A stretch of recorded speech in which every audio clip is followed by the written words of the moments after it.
Excellent. As I say, I must just say congratulations on Pocket Universe. Thank you. I've been a fan of yours probably since about 1985. So, Oh, really? yes. And to say it's amazing. As I say, the progression, has been nice to watch over the years. But I think the new album fits perfectly into sort of where music has come to, but also what Yello as a group has also influenced musically. I don't know if you would sort of agree with that.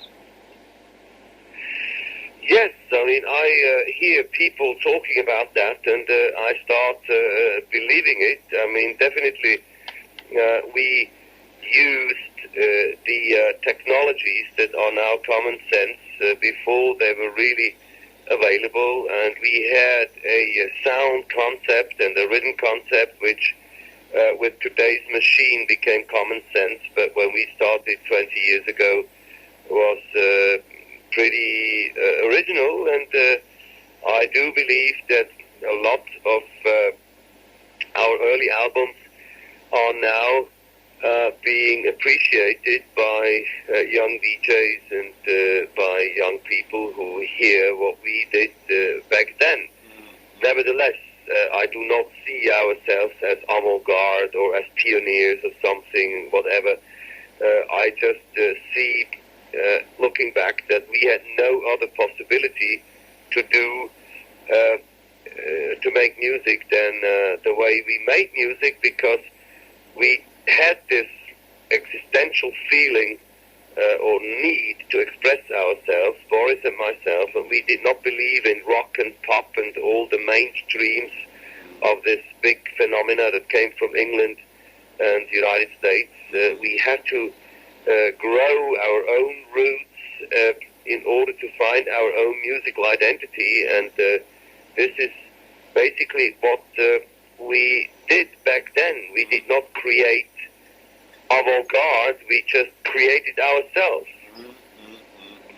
And I mean, it's been 17 years now, and I mean, you probably now, I think it's probably one of your strongest points because of where music is going now. How does it feel to still be, as I say, releasing albums, as I say, after 17 years? Well, it's not such a big change. Then from the beginning, the working process is still pretty much the same. I even believe that our last album is more similar to the very first one in the way we approached it. We did not have song structures in mind. It was a very unplanned, very spontaneous album, as we say when we talk about it. It was an album that had a lot to do with just, how shall I compare it?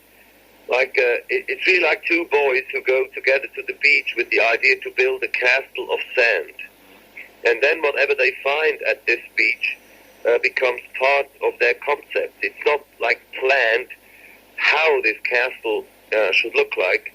It's much more an inner process. It's a process of finding the castle or the house of sand inside yourself.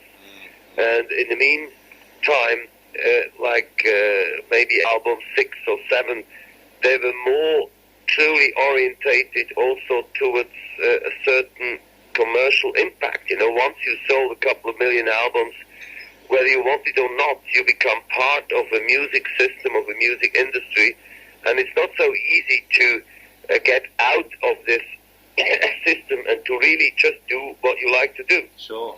This is not because you are censored from the industry, it's because you are just part of that circus, and it is difficult to find your spontaneity again, and this is, I think, what we achieved with our last album. And because, I mean, as I say, that spontaneity, were you actually planning to release an album, as I say, this year, or was it just a case of, with that spontaneity, that it all came together so um, so naturally that the album sort of was completed. It really came together very naturally. We never planned release dates much ahead. It just whatever happens, happens. I even believe that in the past we sometimes had too much freedom. I think it's not good if you don't release anything for 3 years. I think that you should be in touch with an audience and with the outside world more frequently. And in the future, we are planning to release 12 inches like every 2-3 months, just to sort of also be in touch with the outside world. Boris Blank very much likes to work on his own. His studio ideally would be on the moon, and he truly would like to be just on a piece of solar driftwood, sailing through time and space and creating its sounds. But I believe that music is a communication, and I believe that you should communicate what you're doing more frequently and not sort of keep it for yourself for 3 or 4 years and then release an album and that's it. I think especially today, when this whole dance movement, which is such a spontaneous movement, is so big, you should be in touch with that. Sure. And, you've always made music that seemed to be sort of ahead of itself, obviously, as we've said, but, in its sound. Would you say that Pocket Universe is in the same league as the earlier albums, insofar as? Well, it is like with painting. When you are a cubist painter, who was probably the first who really did this, and suddenly you're surrounded by cubists, then you're not so much ahead of your time anymore. But that was never our issue or our target to be ahead of our time. I think time was really catching up with us, but we can not change this fact, and we can also not change our music, because our music is like a musical face. It's like a second face, It's not something that we put on like a jacket and say, okay, now let's wear an even more avant-gardistic jacket. It doesn't work like this. It's our very clear identity.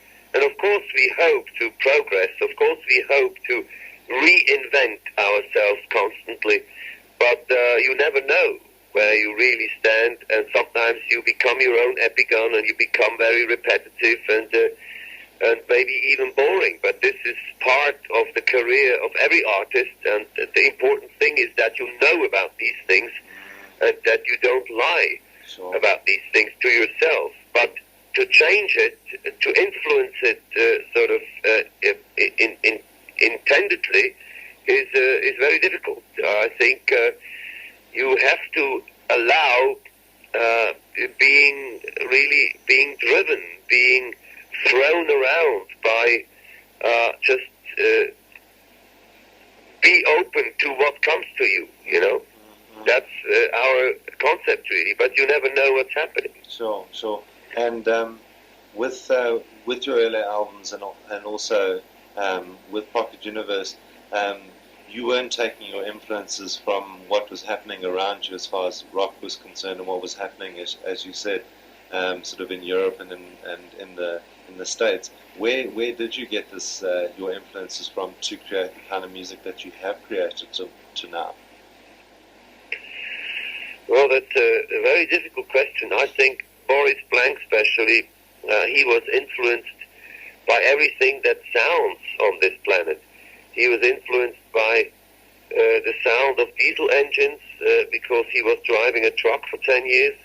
He was influenced by the sound of nature, the sound of a river, the sound of whatever sounds, including all the music, but it is not a very clear style that influenced Yello, because the style of Yello from the beginning on was their own style, their own roots that they were growing in the deepest musical provinces of Switzerland, you know. So the influences are a conglomerate of whatever sounds on this planet. And I mean, you've also you've been classified as a cult band in the sense that you've enjoyed, you've enjoyed more of an, I think, especially in the 80s, an underground following, which has now become mainstream, as we've said, musically. Did you enjoy sort of being classified as that, or would you rather see yourselves as, or being seen as something that's truly commercial, with a mass market? Well, this has two aspects. The first is that we do not really care about our image and what we are considered, because we cannot change this anyhow. We are who we are. Maybe sometimes we are considered avant-garde, and sometimes we are considered mainstream. You know, I mean, I really don't know, and I also I couldn't care less in a way, because we are not trying to fit into any of these formats. The formats are being put over our music later, and it makes us sometimes laugh where we end up, in which drawer we end up, you know. It's definitely not intended. The other aspect, of course, is that, like almost every artist, we would like that as many people as possible hear and like our music, and as a result of that, buy our CDs. But we are not, how should I say, we are not compromising our music into any format in order to sell more records. We've always had a very loyal following of Yello experts, I would almost like to say, and we've always had all the artistic freedom from the financial freedom that was created through our CDs, and as we are not interested in the sort of big materialistic things of rock and pop, as long as we have our musical freedom, we are just fine. You know, we're doing okay. Sure. And you've worked with various people over the years, and one person that sort of interests me particularly is Billy Mackenzie. Yeah. How did you actually get to work together? I think a friend of ours in England proposed that Billy should sing backing vocals on a very early Yello album. This is like 12 years back. And this is how we got in touch, and we really built a very nice relationship with Billy, who, as you know, unfortunately died a couple of months ago, which was a very sad thing, especially for Boris, who was very close to him, and Billy always felt very good in our studio. He was able to truly be a free spirit and a free singer together with the music of Boris Blank. They had a very close human and artistic relationship, and Billy's death was a real shock for Boris. I mean, he couldn't believe it and understand it, and it was also a big surprise because we never knew about this other side of Billy, which obviously has been there, but when he was in Zurich working with Boris, he was always very, very happy, and so were we. Absolutely. And to say, going back to when you launched Pocket Universe in Munich last December, can you tell us a little bit more about how that launch went, the whole multimedia sort of side of it? Yeah. Well, we went to a planetarium, and of course planetariums are always trying to look very important and give you a bombastic image of the universe.